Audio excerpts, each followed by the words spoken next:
a little teaching. So we'll control the football first here in overtime as we're back underway. Fielded just outside the goal line.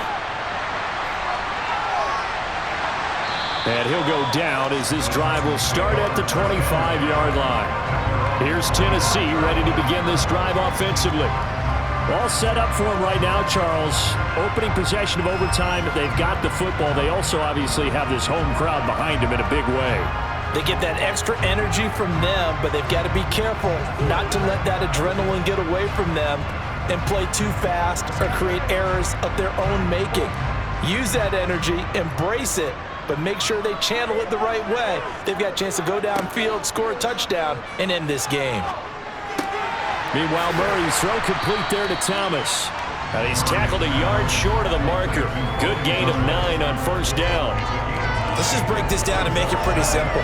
Key to the drag route, letting the play develop, finding the hole in the defense, and giving your athlete, yes, athlete, a chance to make something happen once he has the ball in his hands.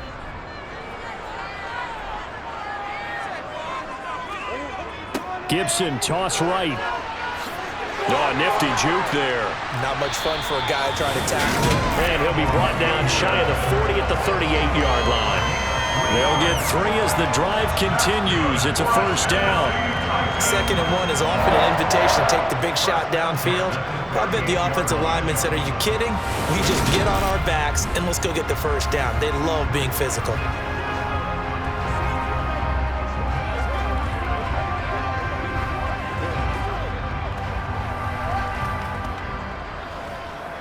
So here's a 1st and 10 at the 38.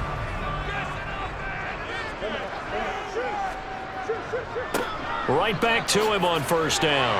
And that one goes for about 6 as he's taken down just shy of the 45. Consecutive positive runs for him on the last 2 snaps. He certainly appears to be trying to put the offense on his back and just move them down the field when his number is called. The way he's running it, I keep going back to him. 6 yards on that last play. Here's 2nd and 4.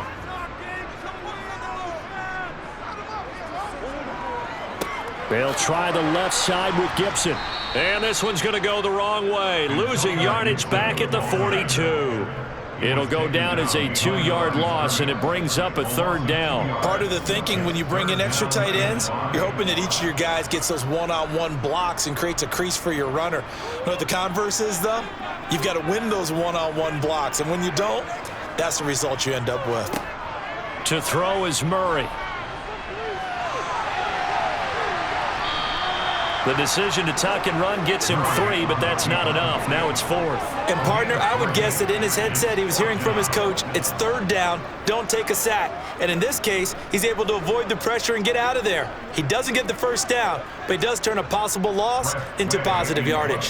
Here's Tressway now. On for a very important punt here in overtime.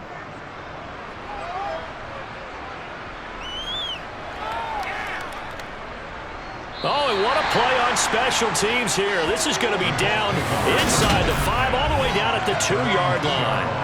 And he's got to be fired up about that effort. I don't think he could have walked down and placed it any better than where he ended up putting the football. That was excellent. Here comes the Indianapolis offense now as they get set to take over.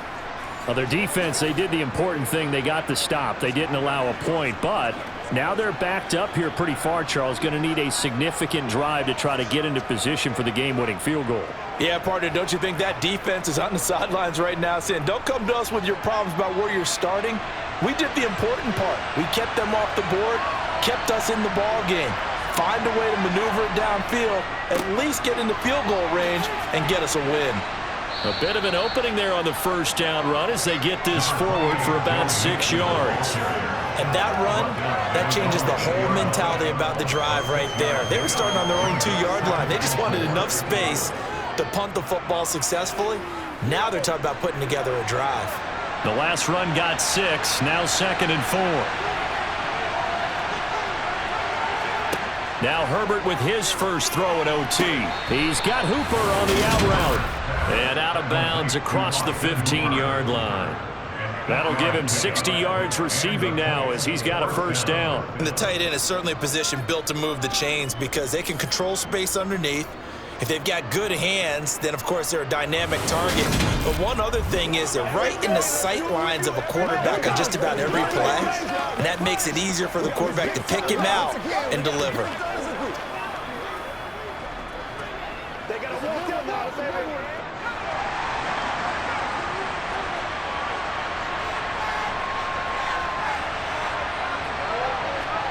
Herbert on first down now. Catch is made by Metcalf. And they'll get it all the way up about 5 yards shy of midfield. That's good for 28 yards. But one of the ways the quarterbacks keep all the receivers alive in a play, never lock in on any one guy. Make sure you keep your eyes moving, scan the field. And here he finds the open guy for a nice pickup.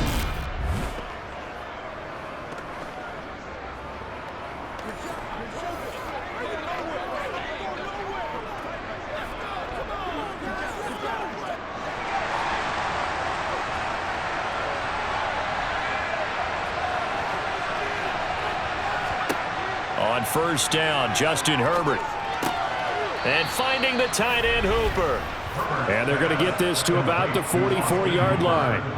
Partner, this is a pretty good drive they're putting together. And I know if I'm on the other sideline, that offense, kind of helpless, isn't it? Because they may not touch the football at all, because if they go down and score a touchdown, this thing's over. Absolutely. That would write an ending to this script. We'll see what happens.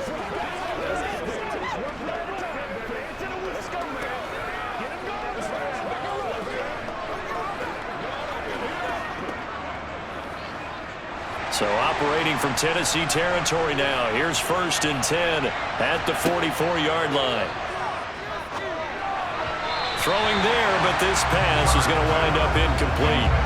It certainly looks like they still have some fight in them on this series, because it seemed like things were headed for the red zone. But if this defense gets 2 more stops, they can keep them out of that area. An incomplete pass on first down. That leads to a 2nd and 10. Throwing, Herbert. This one into the hands of Metcalf. And he's going to have another first down as the tackle's made at the Titans' 26. Another good reception there. The Colts on the march. Charles, you get into these overtime situations, that's not a bad guy to dial into. Well, when you have to have plays, especially in a spot as you just described, we're in OT, you've got to go to the guys you can trust and you know are going to make the plays. Well, they say, it's not the X's and the O's, it's the Jimmies and the Joes.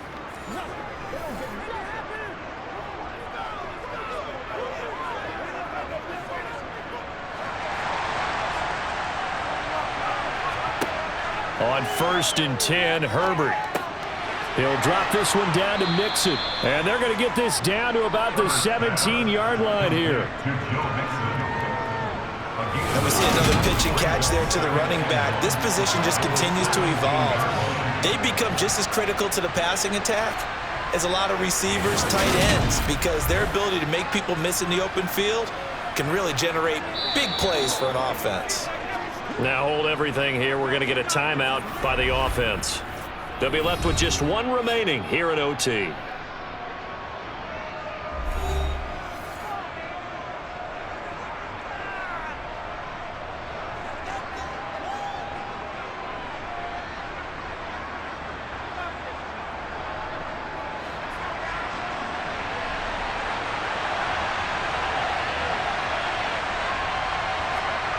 Herbert throwing again. Finding Mixon here again on back-to-back plays. And they're going to be set up now with the ball at the 13-yard line. Well, right now, every little bit of yardage helps. They're obviously well within his range. It's just about keeping the football and getting in the right spot. Know your kicker. As you mentioned, get it to the right spot, the place that he wants to kick it from. And if you do decide to throw the football, it either goes to your team or no one. It's the only kind. And he is in for the score. And it is absolute stunned silence here as they win it on the road in overtime. As the fans exit back out through the turnstiles, not happy looks on their faces. Feel like they probably let this one slip away at home in overtime. I would agree with that, and their unhappiness Hurts the guys at the concession stands on the way out, right? Not stopping to buy something for the kids. They just want to get home. But what a dramatic way to finish this bad boy off. I mean, this game was dramatic all the way through. That's why we got to overtime. And then to go ahead and finish it this way, the fans streaming out unhappy. But the team that came in here and won this one on the road, they sprinted to their locker room. And speaking of buying things, dinner on you tonight, Davis. I kind of figured that was coming.